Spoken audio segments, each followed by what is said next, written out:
అత్తల మీద చెబుతుంటారుగా పక్కింటి వాళ్ళు, అమ్మో నాకు ఎప్పటి నుంచో తెలిసే మీ అత్త, నువ్వు కాబట్టి ఎగుతున్నావు అమ్మ ఇక్కడ. అసలు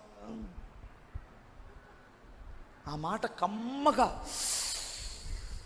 అబ్బా కేఎఫ్సి చికెన్ ఉన్నట్టుంటుంది, కమ్మగా ఉంటుందమ్మా మాటలు. ఆ మాట కాకుండా, అమ్మాయి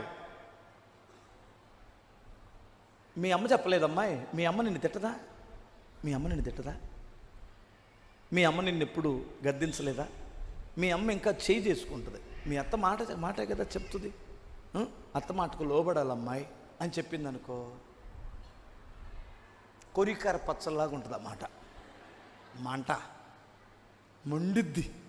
మండిద్దా మండదా? అలా కాకుండా కాసేపు గ్యాస్ కొట్టి అమ్మాయి ఎక్కడికి వెళ్ళింది మీ అత్త, అమ్మో దాని నోట్లో నోరు పెట్టలేనమ్మో, మీ అత్త నువ్వు కాబట్టి ఎగుతున్నావు.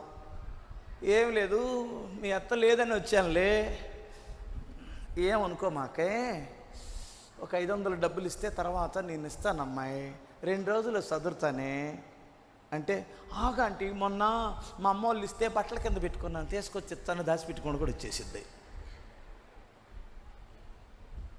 చెత్త మాటలు చెప్పేటువంటి వాళ్ళ జోలికి మీరు వెళ్ళొద్దు. ఆ సహవాసాలు మిమ్మల్ని బాగు చేయవు, మీ సంసారాలు కూడా తీస్తాయి.